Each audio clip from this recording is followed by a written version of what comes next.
+1 അക്കൗണ്ടൻസിലെ financial statement എന്നുള്ള ചാപ്റ്ററിലെ 4ാമത്തെ video ആണിത്.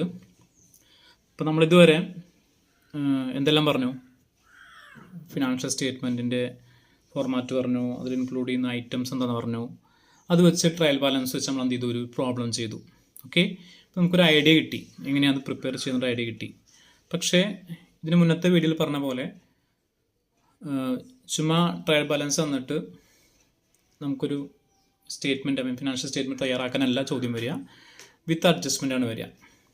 അപ്പോൾ നമുക്കൊരു ഏകദേശം ഒരു 10-15 അഡ്ജസ്റ്റ്മെൻറ്റുകളുണ്ട് പരീക്ഷയ്ക്ക്. പക്ഷേ ഇത്ര മുഴുവനൊന്നും ചോദിക്കില്ല. ഓക്കെ, എന്നാലും ഞാൻ ജസ്റ്റ് ആ ഐറ്റംസ് ഒന്ന് പരിചയപ്പെടുത്തുന്നത് മാത്രമേ ഉള്ളൂ. എന്തെല്ലാം അഡ്ജസ്റ്റ്മെൻറ്റ്സ് ആണ് വരിക എന്നുള്ളത് ജസ്റ്റ് മനസ്സിലാക്കി വെക്കുക.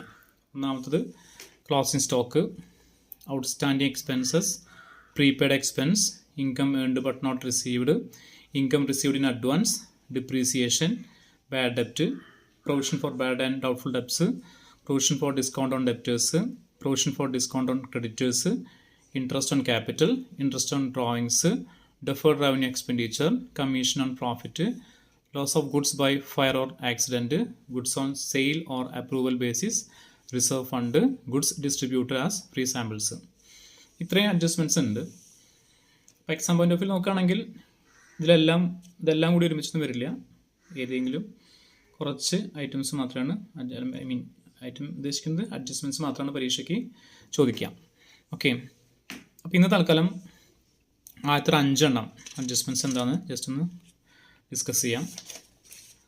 അപ്പോൾ നമ്മളിന്ന് പറയുന്നത് closing stock, outstanding expense, prepaid expense, income earned but not received, income received in advance. Okay, ഇതിൽ ഓരോന്നും നമുക്ക് നോക്കാം എന്താണെന്നുള്ളത്. ആദ്യം നമുക്ക് ക്ലോസിംഗ് സ്റ്റോക്ക് നോക്കാം. ക്ലോസിംഗ് സ്റ്റോക്ക്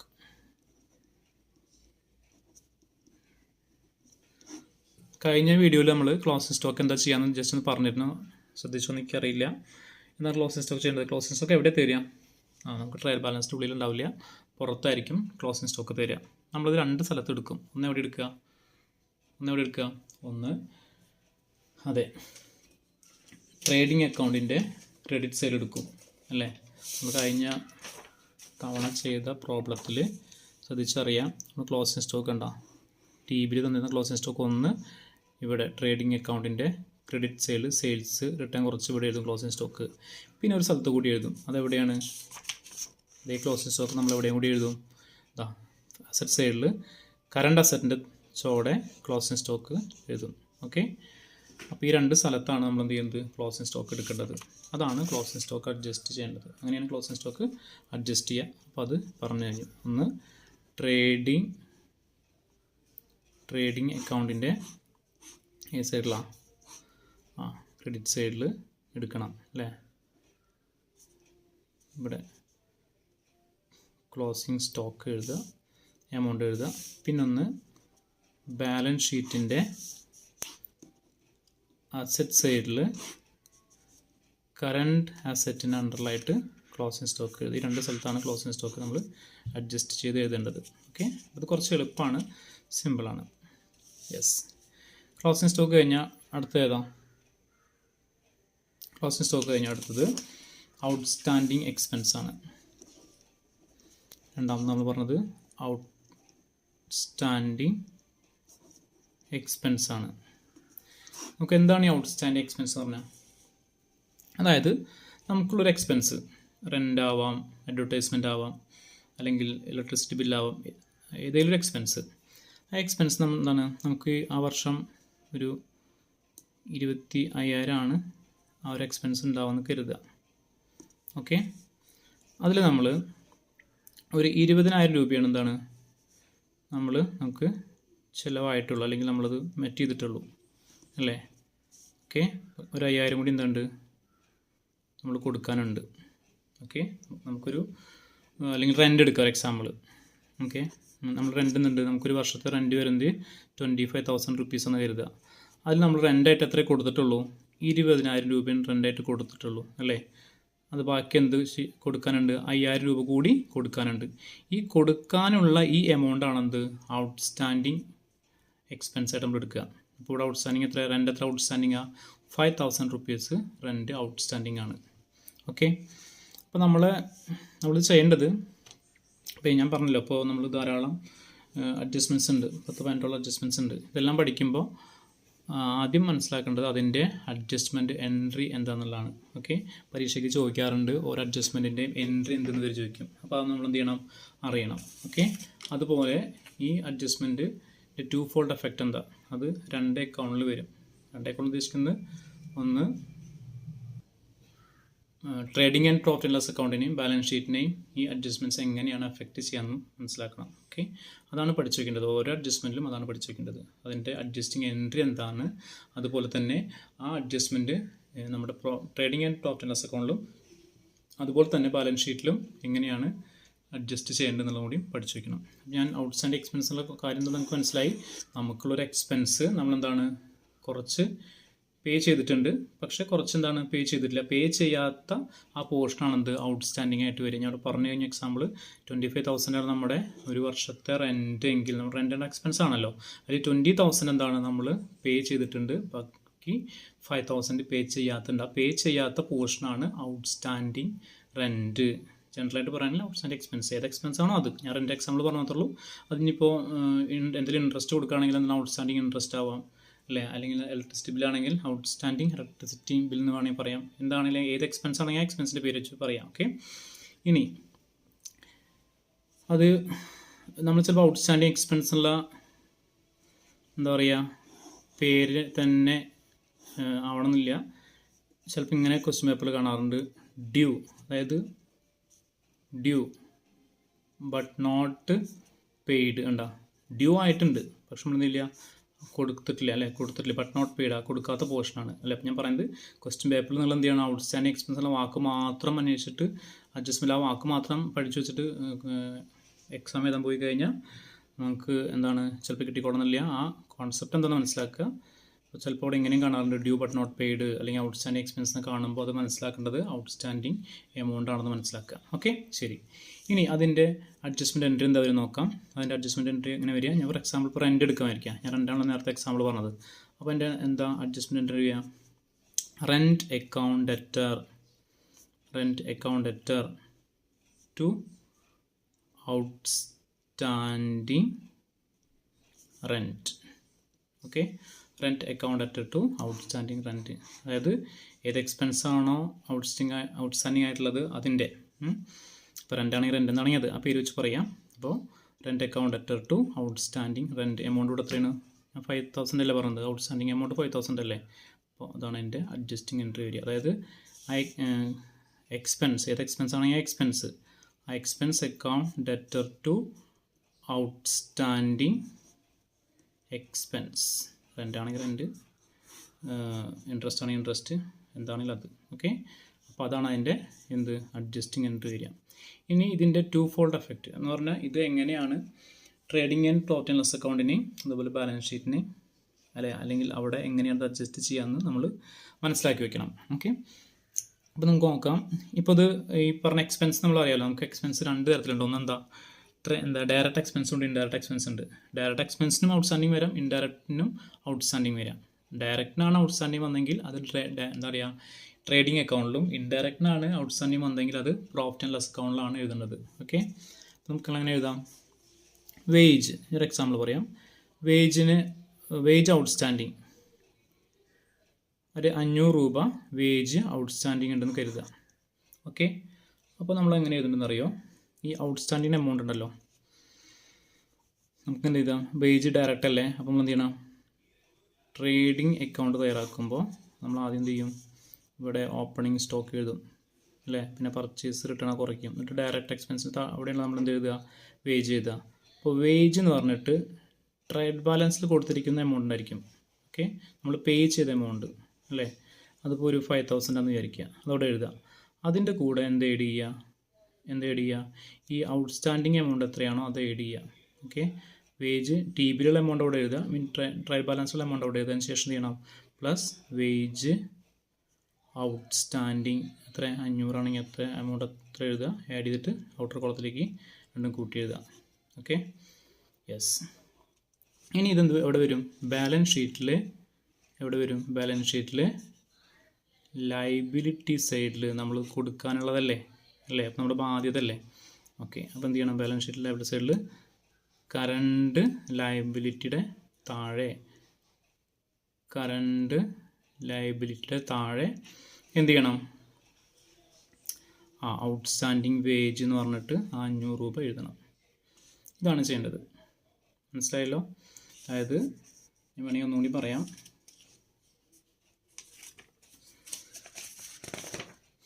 നമുക്ക് ക്വസ്റ്റ്യനിൽ ട്രയൽ ബാലൻസ് കൊടുത്തിട്ടുണ്ടായിരിക്കും അല്ലേ? അപ്പോൾ അതിൽ വേജ് എന്ന് പറഞ്ഞിട്ട്, ഞാൻ ഈ വേജ് എടുക്കുന്ന കാര്യം ഡയറക്റ്റ് എക്സ്പെൻസ് കാണിക്കാൻ വേണ്ടിയിട്ടാണ് കേട്ടോ. വേജ് എന്ന് പറഞ്ഞിട്ടൊരു TBയിൽ എത്ര, ഒരു 5000 കൊടുത്തിട്ടുണ്ടാവും. അതിന് താഴെ അഡ്ജസ്റ്റ്മെൻറ്റ് പറഞ്ഞിട്ട് എന്തായിരിക്കും? വേജ് ഔട്ട്സ്റ്റാൻഡിങ് 500 എന്ന് കൊടുത്തിട്ടുണ്ടായിരിക്കും. ഇങ്ങനെയാണ് ക്വസ്റ്റ്യൻ ഉണ്ടാവുക. വേജ് എന്ന് പറഞ്ഞിട്ട് എമൗണ്ട് എന്താണ്? നമ്മൾ പേ ചെയ്ത എമൗണ്ട് ട്രയൽ ബാലൻസിൽ ഒന്നുണ്ടായിരിക്കും.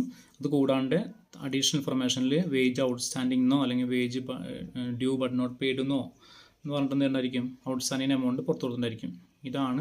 ഇതെന്ത് ചെയ്യണം ഞാൻ പറഞ്ഞത്? എന്ത് ചെയ്യണം? അതെ, വേജ് ആയതുകൊണ്ട് ട്രേഡിംഗ് അക്കൗണ്ടിൻ്റെ ഡെബിറ്റ് സൈഡിൽ എന്ത് ചെയ്യണം? വേജ് എന്ന് പറഞ്ഞിട്ട് എഴുതണം. എത്ര എഴുതണം? TBയിലുള്ള എമൗണ്ടാണ് എഴുതേണ്ടത് കേട്ടോ. TB ക്വസ്റ്റിൻ്റെ നിൽക്കുന്ന ട്രയൽ ബാലൻസുള്ള എമൗണ്ടാണ് എഴുതേണ്ടത്. അതിനുശേഷം എന്ത് ചെയ്യണം? ആഡ് എത്ര ആഡ് ചെയ്യണം? ഇവിടെ തന്നിരിക്കുന്ന ഔട്ട്സ്റ്റാൻഡിങ് എമൗണ്ട് എന്ത് ചെയ്യണം? ആഡ് ചെയ്യണം. ആഡ് ഔട്ട്സ്റ്റാൻഡിങ് വേജ് എത്രയാണ്? സോറി, ഇവിടെ വേജ് ഈ എമൗണ്ട് 5000 ആണ് കേട്ടോ. 5000 + 500 മൊത്തം പുറത്തേക്ക് എത്ര എഴുതുക? 5500 എഴുതുക. ഓക്കെ, നമ്മളിവിടെ ഇതിൻ്റെ കൂടെ വേജിൻ്റെ കൂടെ ഔട്ട്സ്റ്റാൻഡിങ് ആഡ് ചെയ്തു. ഇനി എന്ത് ചെയ്യണം? ബാലൻസ് ഷീറ്റിൽ ലയബിലിറ്റി സൈഡിൽ കറണ്ട് ലയബിലിറ്റിയുടെ താഴെ എന്ത് ചെയ്യണം? ഈ ഔട്ട്സ്റ്റാൻഡിങ്ങിന് മാത്രം എമൗണ്ട് എഴുതണം. ഓക്കെ, ഔട്ട്സ്റ്റാൻഡിങ് വേജ് എന്ന് പറഞ്ഞിട്ട് എന്ത് ചെയ്യണം? 500 കാണിക്കണം. ഓക്കെ, ഇനി ഇത് വേജിന് പകരം ഒരു ഇൻഡയറക്റ്റ് എക്സ്പെൻസ് ആണെങ്കിലോ? അപ്പോൾ എന്താ ചെയ്യുക? ഇപ്പോൾ TBയിൽ ഇപ്പോൾ സാലറി എന്ന് പറഞ്ഞിട്ട് തന്നിട്ടുണ്ട്. സാലറി ഒരു ഇൻഡയറക്റ്റ് എക്സ്പെൻസ് അല്ലേ? ഓക്കെ, സാലറി എന്ന് പറഞ്ഞിട്ട് നമുക്കൊരു 10,000 റുപ്പീസ് കൊടുത്തിട്ടുണ്ട്. താഴെ എന്താണ്? ഒരു സാലറി മീൻസ് അഡ്ജസ്റ്റ്മെൻറ്റിൽ സാലറി ഔട്ട്സ്റ്റാൻഡിങ് എന്ന് പറഞ്ഞിട്ടൊരു 5000 ഉണ്ട്. ഇതങ്ങനെ അഡ്ജസ്റ്റ് ചെയ്യുക. യെസ്, ഇത് ഇൻഡയറക്റ്റ് ആയതുകൊണ്ട് ട്രേഡിങ്ങിലല്ലേ വരിക, പകരം എവിടെ വരും? പ്രോഫിറ്റ് ആൻഡ് ലോസ് അക്കൗണ്ട് കുറച്ച് താഴെ പ്രോഫിറ്റ് ആൻഡ് ലോസ് അക്കൗണ്ട് ഭാഗത്ത് ഇൻഡയറക്റ്റ് എക്സ്പെൻസ് എഴുതുന്ന സ്ഥലത്ത് എന്ത് ചെയ്യുക? ഇതേപോലെ തന്നെ എന്ത് ചെയ്യുക? ഞാൻ ട്രേഡിങ്ങെല്ലാം മാറ്റിയിട്ട് പ്രോഫിറ്റ് ആൻഡ് ലോസ് അക്കൗണ്ട് എഴുതിയിട്ട് ജസ്റ്റ് സാലറി എന്ന് എഴുതുക. സാലറിയുടെ 10,000 TBയിലുള്ള 10,000 ഇവിടെ കാണിക്കുക. അതിൻ്റെ ഇവിടെ എന്ത് ആഡ് ചെയ്യുക? അഡ്ജസ്റ്റ്മെൻറ്റുള്ള ഔട്ട്സ്റ്റാൻഡിങ്ങിൻ്റെ എമൗണ്ട് ഇവിടെ ആഡ് എന്ന് പറഞ്ഞിട്ട് കാണിക്കുക. 10,000 പുറത്തേക്ക് എത്ര എഴുതുക? 15,000 എന്ന് എഴുതുക. എന്നിട്ട് ബാലൻസ് ഷീറ്റിൽ ഇതേപോലെ തന്നെ ഔട്ട്സ്റ്റാൻഡിങ് സാലറി എന്ന് പറഞ്ഞിട്ട് അത് കാണിക്കുക. ഇത്രയാണ് എന്ത് ചെയ്യേണ്ടത്? നമ്മുടെ ഔട്ട്സ്റ്റാൻഡിങ്ങിൽ ചെയ്യേണ്ടത്. പിന്നെ ഒന്നുകൂടി പറയാം, നമ്മൾ എന്തൊക്കെ ഔട്ട്സ്റ്റാൻഡിങ്ങിൽ പറഞ്ഞത്? ഔട്ട്സ്റ്റാൻഡിങ് പറഞ്ഞുള്ള കോൺസെപ്റ്റ് മനസ്സിലായല്ലോ? നമ്മൾ എന്താ പറയുക, കൊടുക്കാത്ത പോർഷൻ ഒരു എക്സ്പെൻസ് ആണ്. എക്സ്പെൻസിൽ നമ്മൾ എന്താണ് മുഴുവനായിട്ട് കൊടുത്തിട്ടുണ്ടാവില്ല, കുറച്ച് കൊടുത്തിട്ടുണ്ടായിരിക്കും. എന്താണ് ബാക്കി കൊടുക്കാനുണ്ടായിരിക്കും. ആ കൊടുത്ത ഭാഗം എവിടെ ഉണ്ടായിരിക്കും? TBയിൽ കൊടുത്തിട്ടുണ്ടായിരിക്കും. TBയിൽ വേജ് ആണെങ്കിൽ വേജ് പറഞ്ഞിട്ട് TBയിൽ കൊടുത്ത എമൗണ്ട് നമ്മൾ അത് മെറ്റ് ചെയ്ത എക്സ്പെൻസ് ആണ്. ബാക്കി കൊടുക്കാനുള്ള എന്താ പറയുക, അൺപെയ്ഡ് ആയിട്ടുള്ള പോർഷൻ അവിടെ ഉണ്ടായിരിക്കും, അഡ്ജസ്റ്റ്മെൻറ്റ് കൊടുത്തിരിക്കും. അതിനെ നമ്മൾ എന്ത് ചെയ്യേണ്ടത്? അഡ്ജസ്റ്റ് ചെയ്യേണ്ടത്. അതിൻ്റെ അഡ്ജസ്റ്റ്മെൻറ്റ് എൻട്രി എപ്പോഴും പഠിച്ചു വെച്ചോളൂ. പരീക്ഷയ്ക്ക് ചോദിക്കും എന്താണ് എക്സ്പെൻസിൻ്റെ പേര് എഴുതുക. അപ്പോൾ റെൻ്റ് ആണെങ്കിൽ rent account debtor to outstanding rent, outstanding amount കൂടെ എഴുതുക. ഞാൻ ഇത് പറഞ്ഞ പോലെ trading and profit and loss അക്കൗണ്ടിലും ബാലൻസ് ഷീറ്റിലും അത് ഈ തരത്തിൽ എന്ത് ചെയ്യുക? അഡ്ജസ്റ്റ് ചെയ്യുക. ഇതാണ് ഔട്ട്സ്റ്റാൻഡിങ്ങിൽ ചെയ്യേണ്ടത്. എപ്പോഴും ചോദിക്കുന്ന ഒരു ഐറ്റമാണ് ഔട്ട്സ്റ്റാൻഡിങ്. ഓക്കെ, ഒരു 99% എന്ത് ചെയ്യും? ക്വസ്റ്റ്യൻ പേപ്പറിൽ ഔട്ട്സ്റ്റാൻഡിങ് എക്സ്പെൻസ് ഈ ഫിനാൻഷ്യൽ സ്റ്റേറ്റ്മെൻറ്റ് ചാപ്റ്ററിൽ വലിയ പ്രോബ്ലത്തിൽ കാണാറുണ്ട്. ഓക്കെ, അപ്പോൾ നന്നായിട്ട് മനസ്സിലാക്കി വയ്ക്കുക, തെറ്റിക്കാതിരിക്കുക. ഓക്കെ, ശരി. ഇനി നമ്മൾ ക്ലോസിംഗ് സ്റ്റോക്കിൻ്റെ കാര്യം പറഞ്ഞു, ഔട്ട്സ്റ്റാൻഡിങ് എക്സ്പെൻസിൻ്റെ കാര്യം പറഞ്ഞു. അടുത്തതാണ് പ്രീപെയ്ഡ് എക്സ്പെൻസ്. എന്തായിരിക്കും പ്രീപെയ്ഡ് എക്സ്പെൻസ്? പ്രീപെയ്ഡ് എന്നുള്ള വാക്കിൽ തന്നെ ഉണ്ടല്ലേ പ്രീപെയ്ഡ്. പ്രീപെയ്ഡ് എന്താ? മുൻകൂട്ടി കൊടുത്തൊരു എക്സ്പെൻസ് അല്ലേ? അതായത് ഔട്ട്സ്റ്റാൻഡിങ്ങിൻ്റെ നേരെ ഓപ്പോസിറ്റാണ്. ഔട്ട്സ്റ്റാൻഡിങ് എന്താ? നമ്മളൊരു എക്സ്പെൻസ് ഉണ്ടായാലും എന്താണ്, കുറച്ച് ഭാഗം കൊടുത്തു, കുറച്ചും കൂടി കൊടുക്കാനുള്ള പോർഷനാണ് ഔട്ട്സ്റ്റാൻഡിങ് എന്ന് പറയുന്ന പോലെ. പ്രീപെയ്ഡ് എന്താ? നമുക്കൊരു എക്സ്പെൻസ് ഉണ്ട്, ആ എക്സ്പെൻസ് എന്താണ്, നമ്മൾ മുൻകൂട്ടി കുറച്ച് കൊടുത്തിട്ടുണ്ട്. Okay, prepaid expense. ഓക്കെ, നമുക്ക് രണ്ടെണ്ണം ഞാൻ എക്സാമ്പിൾ പറയാം. 25,000 എന്താ പറയുക, നമുക്ക് റെൻ്റ് ഉണ്ട് അല്ലേ. അപ്പോൾ നമ്മൾ എന്ത് ചെയ്തു, കുറച്ച് മുൻകൂട്ടി എന്താ പറയുക പൈസ കൊടുത്തു. ഓക്കെ, അപ്പോൾ നമ്മൾ മുൻകൂട്ടി കൊടുത്ത സ്ഥിതിക്ക് എന്താ ചെയ്യേണ്ടി വരിക നമുക്ക് നോക്കാം. ആദ്യം നമ്മൾ എന്ത് ഓർത്ത് വയ്ക്കുക, അതിൻ്റെ അഡ്ജസ്റ്റ്മെൻറ്റ് എൻട്രി ഓർത്ത് വയ്ക്കുക. ഓക്കെ, ആദ്യം അത് പറയാം. എൻട്രി ഇങ്ങനെ വരിക, prepaid expense account debtor to expense. ഞാൻ എക്സ്പെൻസ് ജനറലായിട്ട് പറയണം കേട്ടോ. എന്ത് എക്സ്പെൻസ് ആണെങ്കിൽ അതിനനുസരിച്ച് എഴുതുക. ഇപ്പോൾ റെൻ്റ് ആണെങ്കിൽ prepaid rent account debtor to rent account. Insurance ആണെങ്കിൽ prepaid insurance account debtor to expense അല്ല ഇൻഷുറൻസ്. ഓക്കെ, എന്താണെങ്കിൽ അത്. ഓക്കെ, ഇതാണ് എൻ്റെ അഡ്ജസ്റ്റിംഗ് എൻട്രി. അത് ഓർത്ത് വയ്ക്കുക. ഇനി അതിൻ്റെ 2 ഫോൾഡ് എഫക്റ്റ് ഞാൻ പറയാം. അതായത് ഇപ്പോൾ ഇനി ഞാനിത് പ്രത്യേകിച്ച് ഡയറക്റ്റ് എക്സ്പെൻസിൻ്റെ ഇൻഡയറക്റ്റ് എക്സ്പെൻസിൻ്റെ വേറെ പറയാനില്ല. ഓക്കെ, അപ്പോൾ ഈ പറഞ്ഞ പോലെ പ്രീപെയ്ഡിൻ്റെ ഒരു ഡയറക്റ്റ് എക്സ്പെൻസിനും പ്രീപെയ്ഡ് വരാം, ഇൻഡയറക്റ്റിനും പ്രീപെയ്ഡ് വരാം. അപ്പോൾ അതനുസരിച്ച് എന്ത് ചെയ്യുക, ഡയറക്റ്റ് ആണെങ്കിൽ ട്രേഡിങ്ങിൽ അഡ്ജസ്റ്റ് ചെയ്യുക, ഇൻഡയറക്റ്റ് ആണെങ്കിൽ പ്രോഫിറ്റ് ആൻഡ് ലോസ് അക്കൗണ്ടിലും അഡ്ജസ്റ്റ് ചെയ്യുക. ഞാൻ പ്രത്യേകം ഇനി പറയാനില്ല. ഓക്കെ, അപ്പോൾ നമുക്ക് TBയിൽ ഒരു എന്താണ് എക്സ്പെൻസ് വേജിന് എടുത്തോളൂ. വേജ് എന്ന് പറഞ്ഞിട്ടൊരു എക്സ്പെൻസ് കൊടുത്തിട്ടുണ്ട്. ഓക്കെ, അതിൽ 15,000 ആണ് കൊടുത്തിരിക്കുന്നത് TBയിൽ ട്രയൽ ബാലൻസിൽ. താഴെ അഡ്ജസ്റ്റ്മെൻറ്റ് പറഞ്ഞിരിക്കുകയാണ് എന്താ, പ്രീപെയ്ഡ് വേജ് 2,000 എന്ന് പറഞ്ഞിട്ടുണ്ട്. ഓക്കെ, എന്ന് പറഞ്ഞാൽ വേജ് നമ്മൾ 15,000 കൊടുത്തിട്ടുണ്ട്. അതിൽ പ്രീപെയ്ഡ് എത്ര മുൻകൂട്ടി എത്ര കൊടുത്തിട്ടുണ്ട്, 2,000 കൊടുത്തിട്ടുണ്ട് അല്ലേ. അതിന് മീനിങ് എന്താ, ഈ 15,000 ഈ മുൻകൂട്ടി കൊടുത്ത എമൗണ്ട് ഉൾപ്പെട്ടിട്ടുണ്ടെന്നാണ് അർത്ഥം. ഓക്കെ, അപ്പോൾ നമ്മൾ എന്ത് ചെയ്യണം, അതിൽ നിന്ന് കുറയ്ക്കണം. അപ്പോൾ അതെന്ത് ചെയ്യണം, വേജ് ആയതുകൊണ്ട് ട്രേഡിംഗ് പോർഷനിലാണ് വരിക. ട്രേഡിംഗ് അക്കൗണ്ടിൽ എന്ത് വരും, ഇവിടെ ഈ സൈഡിൽ ഡയറക്റ്റ് എക്സ്പെൻസ് നമ്മൾ ഇവിടെ എഴുതാം. കാണില്ല അല്ലേ, പോയി. അപ്പോൾ കാണുന്നുണ്ടല്ലോ. ഓക്കെ, വേജ് എത്ര വരിക മാറ്റി എഴുതണ്ടേ. വേജ് 15,000, അതായത് TBയിൽ കൊടുത്തിരിക്കുന്ന എമൗണ്ട് നമ്മൾ ഇവിടെ എഴുതുക. ലെസ് അല്ലേ, കുറയ്ക്കുക. ഓക്കെ, പ്രീപെയ്ഡ് എത്രയാണ് പ്രീപെയ്ഡ് 2,000 ആണ്. ഞാനൊന്ന് റഫായിട്ടാണ് എഴുതുന്നത്, ഞാൻ ജസ്റ്റ് നിങ്ങൾ മനസ്സിലാക്കുക കാര്യങ്ങൾ. ഓക്കെ, പ്രീപെയ്ഡ് അപ്പോൾ 13,000 ഔട്ടിലേക്ക് പുറത്തേക്ക് എഴുതാം. ഓക്കെ, അപ്പോൾ എന്താ ചെയ്യേണ്ടത്, പ്രീപെയ്ഡിൻ്റെ കേസിൽ അഡ്ജസ്റ്റ്മെൻറ്റ് എൻട്രി എന്താ നോക്കുക, prepaid expense account debtor to expense account. എന്താണോ എക്സ്പെൻസ് അതനുസരിച്ച് എഴുതുക. ഓക്കെ, ഇനി TBയിൽ തരും ട്രയൽ ബാലൻസിൽ ഒരു എക്സ്പെൻസ് തരും. അതിൽ പ്രീപെയ്ഡ് പറഞ്ഞ് എന്ത് ചെയ്യണം, ആ എക്സ്പെൻസ് ഇവിടെ എഴുതിയതിന് ശേഷം ഡയറക്റ്റ് ആണെങ്കിൽ ഇവിടെ എഴുതും, ഡയറക്റ്റ് ആണെങ്കിൽ അതിനനുസരിച്ച് എഴുതുക. അതിൽ പ്രീപെയ്ഡിന് എന്ത് ചെയ്യുക, ഈ അഡ്ജസ്റ്റ്മെൻറ്റ് തന്നിരിക്കുന്ന എമൗണ്ട് എന്ത് ചെയ്യുക, കുറച്ച് പുറത്തോട്ട് എഴുതുക. ഓക്കെ, ഇനി ഇത് എവിടെ കൂടി വരും, ബാലൻസ് ഷീറ്റിലും കൂടി വരില്ലേ. ബാലൻസ് ഷീറ്റിൽ എവിടെ വരും, ബാലൻസ് ഷീറ്റിൽ ഇത് ലയബിലിറ്റി എമൗണ്ട്, അസറ്റ് എമൗണ്ട് അല്ലേ. ഓക്കെ, ബാലൻസ് ഷീറ്റിൽ എവിടെ വരിക, എന്താണ് നമ്മൾ മുൻകൂട്ടി കൊടുത്തല്ലേ. അപ്പോൾ നമ്മുടെ ബാധ്യത അല്ല എന്ന് ഉറപ്പാണ് അല്ലേ. ബാധ്യതയാണോ ഇത്, അല്ല. എന്താണ്, ബാധ്യത അല്ലാത്തതുകൊണ്ട് നമ്മൾ ലയബിലിറ്റി സൈഡിലല്ലേ അതിൻ്റെ അവിടെ ഇരുന്നത്, അസറ്റ് സൈഡിൽ നമ്മൾ മുൻകൂട്ടി കൊടുത്ത സാധനമല്ലേ. അപ്പോൾ നമ്മുടെ അസറ്റ് അല്ലേ. അപ്പോൾ എന്ത് ചെയ്യണം, അത് കറണ്ട് അസറ്റിൻ്റെ താഴെയാണ് ഈ പ്രീപെയ്ഡിൻ്റെ എമൗണ്ട് എഴുതേണ്ടത്. പ്രീപെയ്ഡ് പറഞ്ഞാൽ പ്രീപെയ്ഡിൻ്റെ എമൗണ്ട് ഇതാണ് എഴുതേണ്ടത് കേട്ടോ. TBയിലുള്ള എമൗണ്ട് അല്ലേ എഴുതേണ്ടത്. ഈ പ്രീപെയ്ഡിൻ്റെ എമൗണ്ട് 2,000 എന്ന് ഇവിടെ കാണിക്കുക. അപ്പോൾ എന്താ ചെയ്യേണ്ടത്, അതെ ആ കൺസേൺഡ് എക്സ്പെൻസിൽ നിന്ന് കുറയ്ക്കുക. എന്നിട്ട് എന്ത് ചെയ്യണം, അത് നേരെ ഇവിടെ കാണിക്കുക, ബാലൻസ് ഷീറ്റിൻ്റെ അസറ്റ് സൈഡിൽ കൊണ്ടുപോയി കാണിക്കുക. തെറ്റിപ്പോകരുത്, ലയബിലിറ്റി സൈഡിൽ കൊണ്ടുപോയി തരുത്, അസറ്റ് സൈഡിൽ കൊണ്ട് കാണിക്കുക. അത്രയും കാര്യമാണ് ഇത് പ്രീപെയ്ഡിൻ്റെ കേസിൽ മനസ്സിലാക്കി വെക്കേണ്ടത്. ഓക്കെ, അഡ്ജസ്റ്റ്മെൻറ്റ് എൻട്രി പിന്നെ അതിൻ്റെ ഈ 2 ഫോൾഡ് എന്താ പറയുക എഫക്റ്റും പഠിച്ചു വയ്ക്കുക. ഓക്കെ, അപ്പോൾ പ്രീപെയ്ഡ് എക്സ്പെൻസും കഴിഞ്ഞു. ഇനി അടുത്തത് ഏതാ, പ്രീപെയ്ഡ് എക്സ്പെൻസ് കഴിഞ്ഞാൽ നമ്മളിനി പറയാനുള്ളത് income earned but not received ആണ് അല്ലേ. അടുത്ത income earned but not received ഇതെന്താ, ഇത് നമ്മൾ പറയുന്നത് എക്സ്പെൻസ് ആണ് അല്ലേ. ഇപ്പോൾ ഔട്ട്സ്റ്റാൻഡിങ് ആണെങ്കിലും ഔട്ട്സ്റ്റാൻഡിങ് എക്സ്പെൻസ് പ്രീപെയ്ഡ് എക്സ്പെൻസിനെ കുറിച്ചാണ് പറയുന്നത്. ഇനിയുള്ളത് ഇൻകം ആണ്. ഒന്ന് ഇൻകം ഏൺഡ് ബട്ട് നോട്ട് റിസീവ്ഡും പിന്നെ ഇൻകം റിസീവ്ഡ് ഇൻ അഡ്വാൻസും ആണ്. ഓക്കെ, ശരി. Income earned but not received എന്താ, വയറ് വെള്ളം പറ്റി സംസാരിച്ചിട്ട് അതാണ് ഇങ്ങനെ അക്ഷരങ്ങളൊക്കെ പോകുന്നത്. ശരി, അപ്പോൾ നമുക്ക് നോക്കാം. Income earned but not received. നാലാമത്തെ നോക്കാം കേട്ടോ. ഇൻകം ഏൺഡ്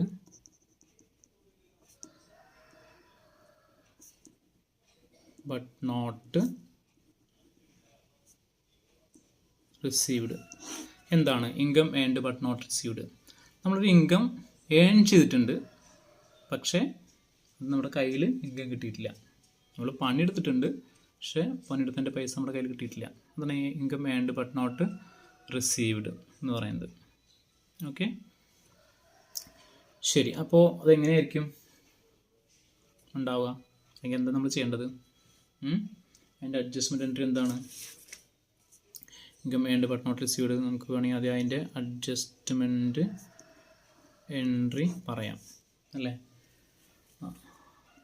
നമുക്കിനി വേറൊരു പേരിട്ട് വിളിക്കാം. ഇതിന് നമുക്ക് എക്രൂഡ് ഇൻകം എന്ന് പറയാം കേട്ടോ. വേറൊരു നല്ലൊരു പേരാണ് എക്രൂഡ്. കേൾക്കാൻ തന്നെ ഒരു സുഖമുണ്ട്. എക്രൂഡ്. ഓക്കെ,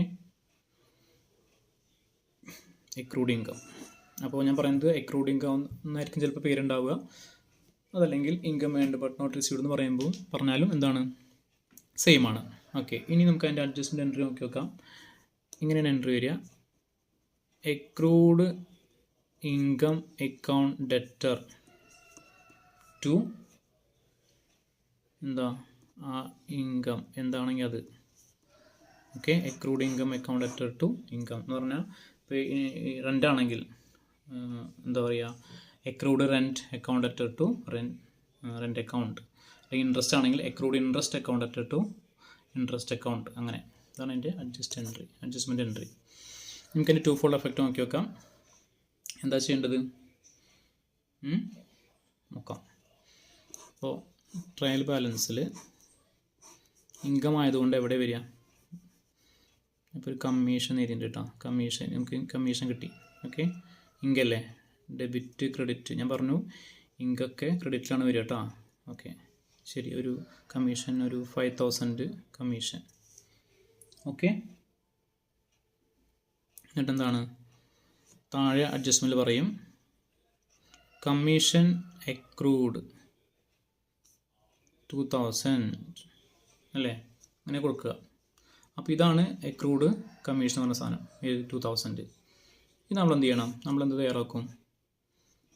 കമ്മീഷൻ എന്ന് പറയുന്നത് ഡയറക്റ്റ് ഇങ്കല്ലേ, trading and profit and loss അക്കൗണ്ടിൽ, trading and profit and loss അക്കൗണ്ടിൽ പർട്ടിക്കുലർ എമൗണ്ട് എഴുതി അല്ലേ. ഇവിടെ അല്ലേ വരിക, ഇവിടെ ഡയറക്റ്റ് എഴുതുക. ആ കമ്മീഷൻ നമ്മൾ എന്ത് ചെയ്യണം? കമ്മീഷൻ എന്ന് പറഞ്ഞിട്ട് ടി ബിയിലുള്ള എമൗണ്ട് എഴുതുക. ടി ബിയിലുള്ള എമൗണ്ട് 5000 എഴുതുക. എന്നിട്ട് എന്ത് ചെയ്യണം? അതിൻ്റെ കൂടെ എത്ര നമ്മൾ ആഡ് ചെയ്യണം? അഡ്ജസ്റ്റ്മെൻറ്റിൽ പറഞ്ഞ എക്രൂഡിൻ്റെ എമൗണ്ട് എന്ത് ചെയ്യണം? അഡ്ജസ്റ്റ് ചെയ്യുക. ആഡ് 2000. പുറത്തേക്ക് എത്ര എഴുതുക? 7000 എഴുതുക പുറത്തേക്ക്. Okay, yes. അപ്പോൾ ഇത്രയേ ഉള്ളൂ. ഇൻകം അവിടെ എഴുതുക. ടി ബിയിലുള്ള ഇൻകം അവിടെ എഴുതിയതിന് ശേഷം അതിൻ്റെ കൂടെ എന്ത് ചെയ്യണം? ആഡ് ചെയ്യുക, കൂട്ടിയിട്ട് പുറത്തേക്ക് എഴുതുക. ഇനി കൂട്ടിയ എമൗണ്ട് എന്ത് ചെയ്യണം? അവിടെ എഴുതണം ബാലൻസ് ഷീറ്റിൻ്റെ അസറ്റ് സൈഡിൽ എഴുതുക. കാരണം നമുക്ക് കിട്ടാനുള്ള പൈസ അല്ല, നമ്മുടെ ബാധ്യത അല്ലല്ലോ. അപ്പോൾ ഈ പൈസ എവിടെ എഴുതണം? എക്രൂഡ് ഇൻകം, എക്രൂഡ് പോർഷൻ എവിടെ എഴുതണം? ബാലൻസ് ഷീറ്റിൻ്റെ അസറ്റ് സൈഡിൽ കറണ്ട് അസറ്റിന് താഴെ എക്രൂഡ് ഇൻകം, അല്ലെങ്കിൽ എന്തായിരുന്നു കമ്മീഷൻ അല്ലേ. അപ്പോൾ എക്രൂഡ് കമ്മീഷൻ എന്ന് എഴുതിയിട്ട് എത്ര എമൗണ്ട് എഴുതണം? 2000 എഴുതണം. ഓക്കെ, അത് എഴുതി. അപ്പോൾ ഒന്നുകൂടി പറയാം. Income earned but not received എന്ന് പറയുമ്പോൾ എന്താ, നമ്മൾ ആ പൈസ നമ്മൾ വർക്ക് ചെയ്തിട്ടുണ്ട്, പക്ഷേ അതിൽ കുറച്ച് കിട്ടിയിട്ടുണ്ട്, കുറച്ചും കൂടി കിട്ടാനുണ്ട്. ആ കിട്ടിയ എമൗണ്ട് കുറച്ച് കിട്ടി ഞാൻ പറഞ്ഞല്ലോ. ആ കിട്ടിയ എമൗണ്ട് ടി ബിയിലുണ്ടായിരിക്കും. ഇനി കുറച്ചും കൂടി കിട്ടാനുണ്ടല്ലോ. ആ കിട്ടാനുള്ള എമൗണ്ടിനെ നമ്മൾ എന്ത് അക്രൂ എന്ന് പറയാതെ പുറത്തായിരിക്കും ഉണ്ടാവുക. അപ്പോൾ എന്ത് ചെയ്യണം? ഇവിടെ ഇൻഡയറക്റ്റ് ഇൻകം ആയതുകൊണ്ട് ഇവിടെ റെഡ് സൈഡിൽ കിട്ടിയത് കാണിക്കുക, ടി ബിയിലെ എമൗണ്ട് കാണിക്കുക. എന്നിട്ട് അതിൻ്റെ കൂടെ എന്ത് ചെയ്യുക? ഈ അക്രൂഡിൻ്റെ എമൗണ്ട് കൂട്ടുക, പുറത്തേക്ക് എഴുതുക. എന്നിട്ട് ആ അക്രൂഡിൻ്റെ എമൗണ്ട് സെപ്പറേറ്റ് അവിടെ കാണിക്കുക. ബാലൻസ് ഷീറ്റിൽ ഈ സൈഡിൽ കറണ്ട് അസറ്റിൻ്റെ താഴെ കാണിക്കുക. അതാണ് income earned but not received നമ്മൾ ചെയ്യേണ്ടത്. ഓക്കെ, ഇനി അടുത്തത് ഇൻകം റിസീവ്ഡ് ഇൻ അഡ്വാൻസ് അല്ലേ. നമുക്കൊരു മുൻകൂട്ടി എന്ത് ചെയ്യുന്ന ഒരു ഇൻകം കിട്ടുന്നു അല്ലേ. നമ്മളതിൻ്റെ വർക്ക് ചെയ്തിട്ടില്ല, പക്ഷേ നമുക്ക് മുൻകൂട്ടി അഡ്വാൻസ് കിട്ടില്ലേ. ഓക്കെ, അങ്ങനെ കിട്ടിയ പോലെ. ഓക്കെ, അപ്പോൾ എന്ത് ചെയ്യണം? നമ്മുടെ കോമൺ സെൻസ് ഉപയോഗിച്ച് നമുക്ക് കിട്ടാവുന്ന സാധനമുള്ളൂ. എന്നാലും നമുക്ക് പറയാം. ശരി, ഓക്കെ. കാര്യം മനസ്സിലായല്ലോ? എന്താണ് ഇൻകം റിസീവ്ഡ് ഇൻ അഡ്വാൻസ്, നമുക്ക് മുൻകൂട്ടി കിട്ടി. എന്താണ് അതിൻ്റെ അഡ്ജസ്റ്റ്മെൻറ്റ് എൻട്രി വരിക? അതായത് ആദ്യം നമുക്ക് അതിൻ്റെ അഡ്ജസ്റ്റ്മെൻറ്റ് എൻട്രി പറയാം. എന്തായിരുന്നത്? എന്താണോ ഇൻകം, ആ ഇൻകത്തിൻ്റെ പേര് income account debtor to income received in advance. Income account debtor to income received in advance. അപ്പോൾ എന്താണ് ഇൻകം വെച്ചാൽ, അല്ലെങ്കിൽ കമ്മീഷനാണ് ഇൻകം വെച്ചാൽ commission account debtor to commission received in advance. Amount എത്ര വെച്ചാൽ അത്ര ഇവിടെ എഴുതാം. 500 ആണെങ്കിൽ 500, എത്ര ആണെങ്കിൽ അത്ര. അതാണ് അതിൻ്റെ അഡ്ജസ്റ്റ്മെൻറ്റ് എൻട്രി വരിക. അപ്പം ഞാൻ പറഞ്ഞു, ഓരോന്നിലും അഡ്ജസ്റ്റ്മെൻറ്റ് എൻട്രി എന്താണെന്നുള്ളത് പഠിച്ചു വയ്ക്കണം. പരീക്ഷയ്ക്ക് അത് ചോദിക്കാറുണ്ട്. ഓക്കെ. ഇനി ഇതിൻ്റെ 2 ഫോൾഡ് എഫക്റ്റ് എന്താ വരിക? നമുക്ക് ക്വസ്റ്റ്യനിൽ ഇതേപോലെ എന്ത് വരും? ഒരു TB കൊടുത്തിട്ടുണ്ടായിരിക്കും. അതിൽ എന്താണ് ഇൻകം അല്ലേ, നമുക്ക് കമ്മീഷൻ തന്നെ എടുക്കാം. കമ്മീഷൻ എന്ന് പറഞ്ഞിട്ടൊരു 10,000 ചിലപ്പോൾ കൊടുത്തിട്ടുണ്ടായിരിക്കും. ഓക്കെ, ക്രെഡിറ്റിൽ ഇൻകം ക്രെഡിറ്റിലാണല്ലോ വരിക. ഇനി അത് കൂടാണ്ട് അഡ്ജസ്റ്റ്മെൻ്റ് ആയിട്ട് എന്തൊരു പറയും? കമ്മീഷൻ കാണാനില്ല അല്ലേ, കമ്മീഷൻ റിസീവ്ഡ് ഇൻ അഡ്വാൻസ് പറഞ്ഞിട്ടൊരു 3,000 കൊടുത്തു. ഒരു എക്സാമ്പിൾ ആട്ടോ, 3,000 കൊടുത്തു. Commission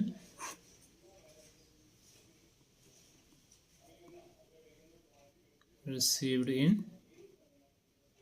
advance 3,000. യെസ്, ഇത്രയും കൊടുക്കുന്നു.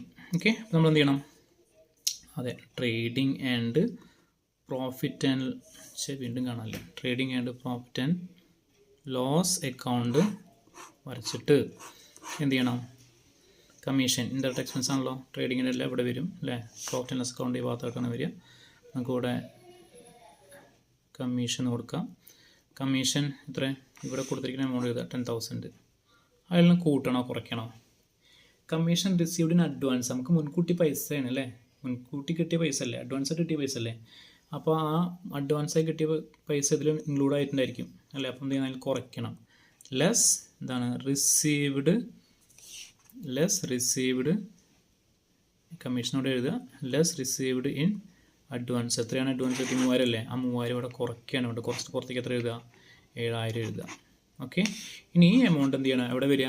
ബാലൻസ് ഷീറ്റിൽ വരും. ബാലൻസ് ഷീറ്റിൽ എവിടെ എഴുതുക? ബാലൻസ് ഷീറ്റിൽ എവിടെ വരിക? നമുക്ക് മുൻകൂട്ടി കിട്ടിയ പൈസയാണല്ലോ, നമ്മുടെ ബാധ്യത അല്ലേ. ഒരു സാധനം നമ്മൾ അഡ്വാൻസ് ആയിട്ട് ആളെന്ന് വാങ്ങിക്കഴിഞ്ഞിട്ടുണ്ടെങ്കിൽ എന്താണ്? നമ്മൾ പണിയെടുക്കാണ്ടേ അല്ലേ. നമ്മൾ പണിയെടുക്കാത്ത പോർഷൻ നമുക്ക് അഡ്വാൻസ് ആയിട്ട് പൈസ കിട്ടി കഴിഞ്ഞാൽ അത് എന്ത് ഒരു സ്വഭാവമാണ് ഉണ്ടാവുക? ഒരു ബാധ്യതയുടെ സ്വഭാവമാണ് ആ പൈസയ്ക്ക് ഉണ്ടാവുക. അതുകൊണ്ട് ലയബിലിറ്റി സൈഡിലാണ് വരിക. നമ്മൾ എന്ത് ചെയ്യണം? ലയബിലിറ്റി സൈഡിൽ കറണ്ട് ലയബിലിറ്റിക്ക് താഴെ എന്ത് എഴുതണം? ആ അഡ്വാൻസ് ആയിട്ടുള്ള കിട്ടിയ പൈസ കാണിക്കണം. റിസീവ്ഡ് ഇൻ അഡ്വാൻസ് പറഞ്ഞിട്ട് എന്ത് ചെയ്യണം? എമൗണ്ട് എത്ര ആണെങ്കിൽ അത്ര കാണിക്കണം. ഓക്കെ, അതാണ് അത് അവിടെ ചെയ്യേണ്ടത്. 3,000 ആണെങ്കിൽ 3,000. ഓക്കെ, അപ്പോൾ ഇത്രയും അഡ്ജസ്റ്റ്മെൻ്റാണ് ഇന്ന് പറയുന്നത്. 5 എണ്ണം. ഈ 5 എണ്ണം ഇന്ന് പറഞ്ഞ 5 എണ്ണം പ്രധാനപ്പെട്ടതാണ്. നന്നായിട്ട് പഠിക്കുക. ഇതിൽ ഓരോന്നിലും പഠിക്കുമ്പോഴും അതിൻ്റെ അഡ്ജസ്റ്റ്മെൻറ്റ് എൻട്രി ആണെന്ന് പഠിക്കുക. കാര്യം മനസ്സിലാക്കുന്ന അപ്പുറത്തേക്ക് നിങ്ങൾ വെറുതെ ക്വസ്റ്റ്യൻ കിട്ടിക്കഴിഞ്ഞാൽ നിങ്ങൾക്ക് അഡ്ജസ്റ്റ്മെൻറ്റ് വായിച്ചു കഴിഞ്ഞാൽ അതിൻ്റെ അഡ്ജസ്റ്റ്മെൻറ്റ് നാച്ചുറൽ മനസ്സിലാവണം. ഞാൻ പറയുന്നത് ചിലപ്പോൾ ഔട്ട്സ്റ്റാൻഡിംഗ് എന്നോ അല്ലെങ്കിൽ റിസീവ്ഡ് ഇൻ അഡ്വാൻസുള്ള വാക്കൊന്നും ചിലപ്പോൾ കൊടുത്തിട്ടുണ്ടാവും.